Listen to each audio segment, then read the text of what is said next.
Hey guys, this is Pedro back with another interview, this time covering VCT Americas Stage 2 for Week 1. My guest at this time is Skuba of NRG, coming off of their match against 100 Thieves, in which they came out on a losing end, thus starting off their season with an 0-1 record at the time of the recording. And so, Skuba, thank you so much for the opportunity for this interview. And, commiserations on the loss, of course. But, before I get into the series real quick, I want to ask you just first and foremost about making your debut on the big stage, VCT Americas, first appearance there. What was going through your mind when you started walking into the stage and just taking in the entire scene?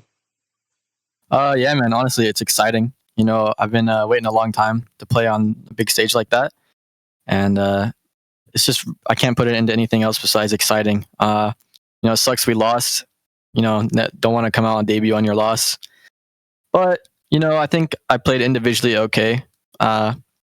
Still, we lost, so it's not like a big deal. So yeah.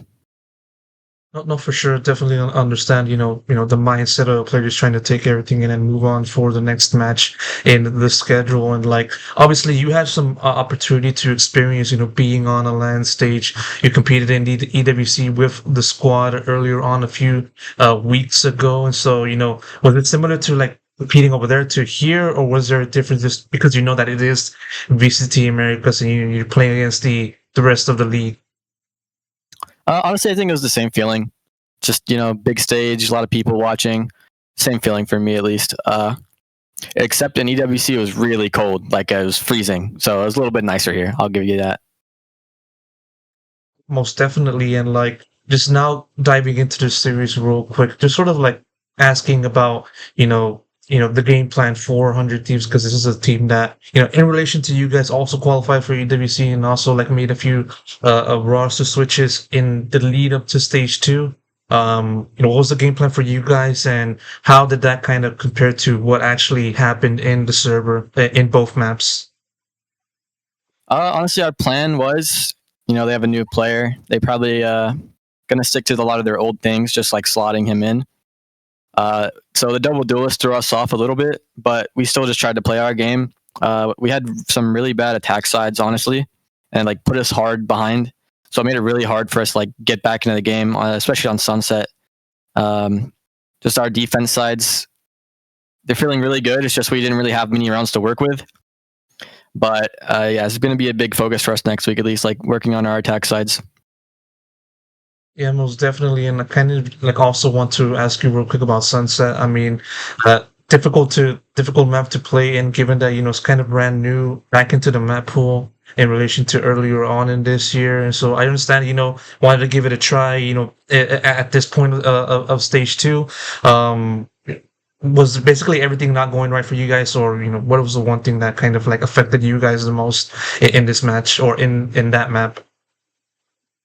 Yeah, honestly, the game started snowballing out of control. You lose pistol round, lose the bonus round. You're down almost 5-0 at that point. They have ultimates online. They have operator. They have a player like Cry was one of the best operator players in the league.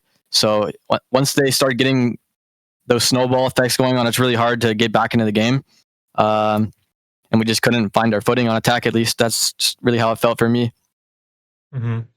And also like one other thing that I want to ask you about, like sort of the state of the team and how you guys competed was sort of like just trying to fit everything together and just was. And when I say that, I just want to ask about the rest of the other squad that you have to work with and just having to understand how they play.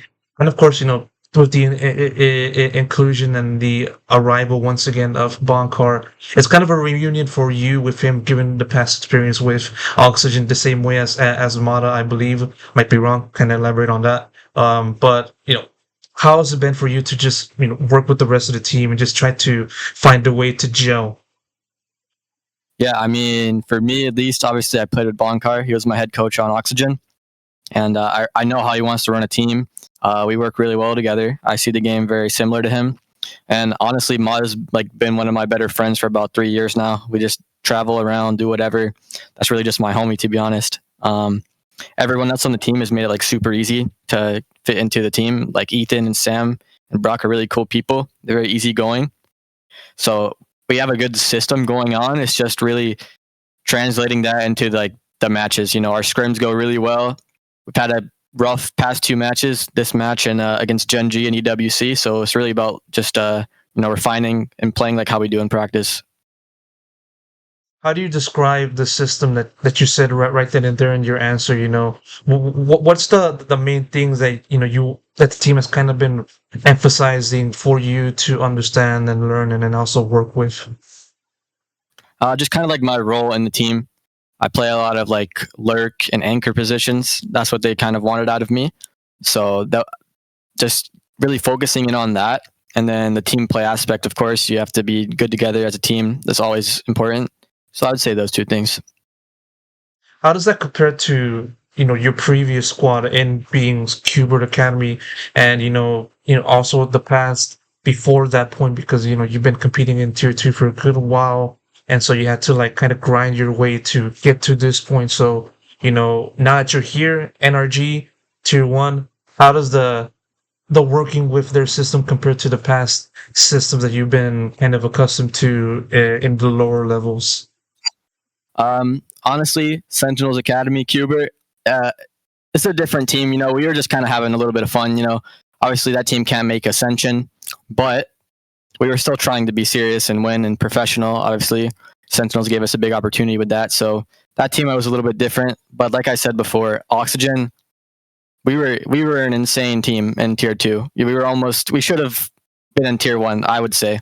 So compared to that, it's not very much different. Obviously, it's kind of the same stuff because Bonkar's our head coach, and he brings like things in that work from his past teams and the previous iterations of NRG. So honestly, with this team, it made it super easy for me. Just like the transition to tier 1, I guess you could say. So yeah. Being in the server, is there a major difference between playing in tier 2 to tier 1? Just sort of like what is being thrown at you in the game itself, or not really? I would say when I was playing in tier 2, there were teams like M80, Moist Shopify, TSM, obviously, Shopify. I already said that, didn't I? Anyway. You did. But it was some top tier competition. And I mean, honestly, those teams feel the same as tier 1 teams to me. Obviously, there's tier 2 teams that are a little bit lower skill ceiling, I would say. But I think the main thing you'd see different is just how playing on stage affects players, making like maybe slowing down decisions or playing differently because of nerves. That's really the main difference, I would say, instead of having to play from like the comfort of your home. Yeah. Mm-hmm. I mean, you now join a team that is in the midst of a playoff race, or in the midst of a race to get to champions, and doing it at the same time as other teams. And so, from the outside looking in, looking at someone as yourself trying to make everything work very quickly, there might be a lot of pressure coming into, yourself and all that stuff. Do you feel like it's as such for you, or as a team kind of been working to make sure that you don't really have to worry about all of the noise, radiating outside?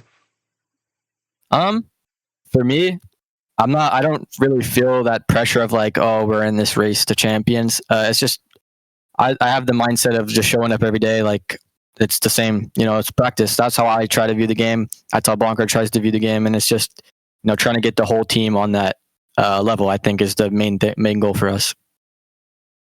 Looking into the road ahead, you gotta face off against the rest of the other teams in your group. What's the mentality, the confidence level like that you guys can kind of, not really kind of, but bounce back, learn from today, and then take what you learned for the future and use it against the rest of the opponents? What's the confidence level like for going forward? I have no doubt that we'll bounce back. You have bad days. It's competition. We had a bad day against Gen G today, or last month or last week, whatever it was, and we had a bad day today against 100 Thieves. It sucks to have 2 in a row like that. It feels like, damn, like, do we suck? But, we'll bounce back. As long as we get good repetition and practice and we keep stuff serious, then I think we're completely fine. At the very end of the day, you finally got your debut out of the way. You don't have to worry about experiencing that kind of thing once again. And so, hopefully this could kind of now set the stage for bigger and better things for the future. if there's one thing that you feel like the team and yourself, should focus on from now until next week for your next opponent, what would it be and why? I would say just like a lot of our spacing on attack when we're going into bomb sites felt really like disjointed. Weren't really on the same page there with that. And then also just like our defaults, trying not to die on our defaults. A lot of the rounds that we played today felt like it became a 3v5, and it's like, man, like what do we do now? We have to pull off a miracle to win this round. So just start of round, making sure we're not dying as early, and then when we're actually committing to a bomb site, making sure we're on the same page. For sure, and hopefully you guys are able to do that much sooner rather than later, of course. And so, Scuba, thank you so much for the opportunity, for the interview, and all of your answers. Really do appreciate that. Commiserations on the loss, but hopefully you guys can bounce back. And that said, best of luck goes to you for the journey ahead. Thank you, boss.